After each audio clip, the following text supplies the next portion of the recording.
a routine is formed in your activities, then unfortunately you could be targeted for kidnapping. And by their nature, schools really have that, especially boarding schools. And even if they're not boarding schools, they are day schools, that routine is formed. Pupils, students close at a particular hour, parents pick them, they leave. So it's very easy for the criminal, the kidnapper as the case may be, to put a particular target under the searchlight, establish his routine, and then within that routine determine the vulnerabilities within that routine and then exploit that vulnerability. So the question is this: have these schools, have they done a threat analysis? Have they done a vulnerability assessment? Have they plucked the weaknesses in this this analysis that I've mentioned, and then more importantly, the physical security measures they have in place, are they good enough to withstand an attack by criminals, as the case may be, or kidnappers? From what I'm hearing, I don't know if that's correct.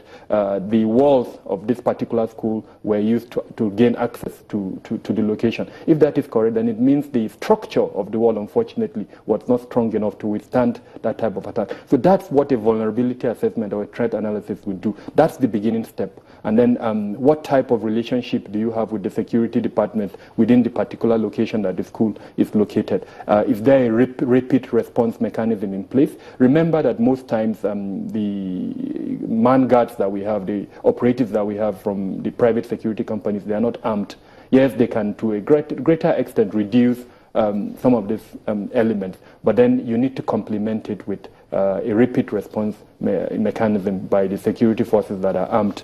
And the only way to do that is to make sure you have a very good relationship with them. So in summary, these are some of the things I would need to see in school. Like I mentioned earlier on, a good security system has three components, and it is all these three components working together that would ensure that the vulnerabilities that are inherent in schools are reduced. The challenge is that most schools don't want to spend money on security.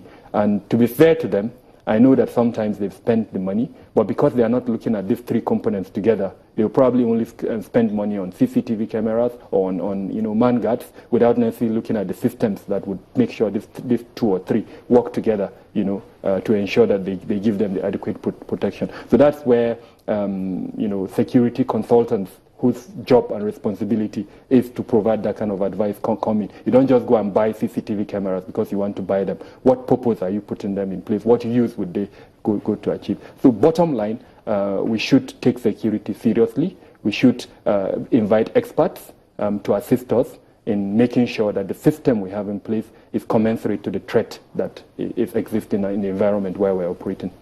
Mr. Adamo, the other side of it is these schools, before the schools are established, there's usually a regulatory agency, a government agency that gives approvals for these schools. What should the government agencies be doing before the schools are allowed to run?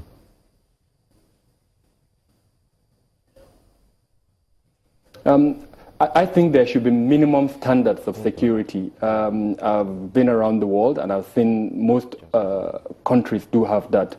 Depending on the type of school. Private schools would usually have higher standards for obvious reasons, because most times the kids of parents that go to the school are more influential parents, so that their vulnerability or their targeting is higher than in public schools, for instance. But irrespective of the nature of the school, there must be minimum standards of physical security that should be put in place. I mentioned, in the course of our discussion, identification systems.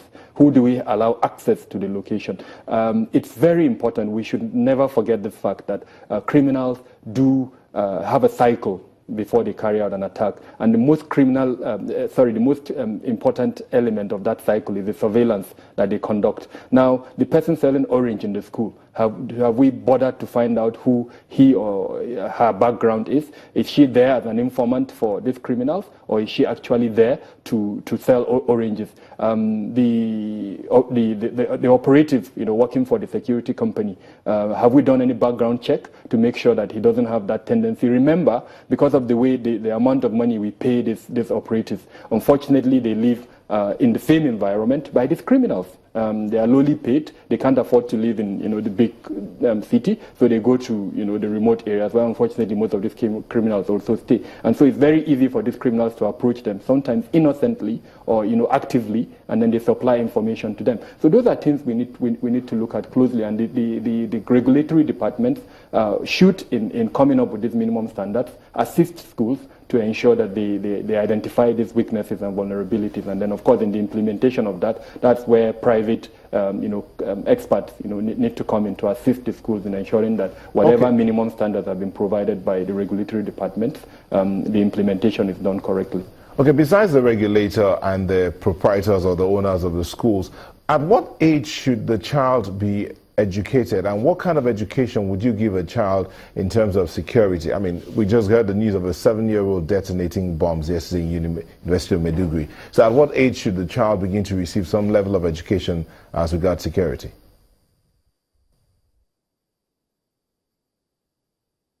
Okay, I think you asked me two questions in one. On the one hand, the target, and then on the other hand, the perpetrator. So speaking about the target, I think we should not underrate the power of awareness, situational awareness. So yes, kids, even at a very tender age, from the age of 4, I know of colleagues in the security industry that have taught 4-year-olds on situational awareness. And how do you do this? A very simple example. You pick an orange, and then you ask the child to eat it, and the child starts eating it, and then all the mistakes he makes in that, you correct it, and then you use the analogy of security to explain to him, have you washed the orange? No, you haven't washed it. Why haven't you washed it? What does it do to you if you don't wash it? You could get infected. So the same way you give an example, for instance, that if someone approaches you who is not your parent and says he wants to give you a ride, ask that person, is it my father that sent you? And yes, if it's not my father, then please don't enter the car. Simple things like that would make the child know that the environment he's in, unfortunately, has certain dangers that he can be exposed to. And that's really what situational awareness is. So I would, as far as the target is concerned, I would not say there is an age limit to situational awareness. Of course, the debate is there on whether by exposing children to the dangers that are inherent in the environment, we're scaring them, or we're presenting a world that is dangerous. But the reality is the world out there is dangerous. So we should expose them, within the limit to which their brains can understand this danger. Of course, I wouldn't advise showing the gory pictures that we see on social media, showing this to children, but at least letting them know that there are dangers out there within society. So on the other part of your question, which is the perpetrator, as the case may be, there are two arguments. One says that the perpetrator is actually the victim, and that the bad guys, in this case, Jamaat al-Sunnah al Jihad, are exploiting the psychological aspect of the weaknesses that are inherent in this child. What do I mean by this? We hear, this is not confirmed, that sometimes all they tell them is that, look, the person who killed your parent is in that target, so go and detonate that bomb. And of course, the child has lost his parent, sometimes even killed by Boko Haram. But because there is no alternative argument being put forward by the government, the child readily believes that. So there are, from what I know, based on my study of the situation, there are, I think, about 4 elements that are being exploited by the jihadists: the psychological, the economic, the cultural, and then, of course, the social element to recruit would-be suicide bombers. So we need to see a counter-narrative by the government at the state level, at the federal level, to make the people of that location understand that that argument that is being put forward by the bad guys, in this case the jihadists, is not true. Just because, for instance, they say that target is responsible for killing your parents may not necessarily be true. So the government needs to put forward a counter-narrative that would make people in that location understand. I would mention this.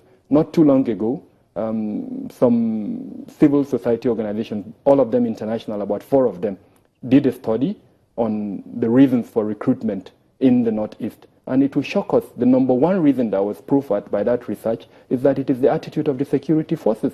And unfortunately, I'm not seeing enough of that being countered by the government and the security forces. The military. Let's take a moment.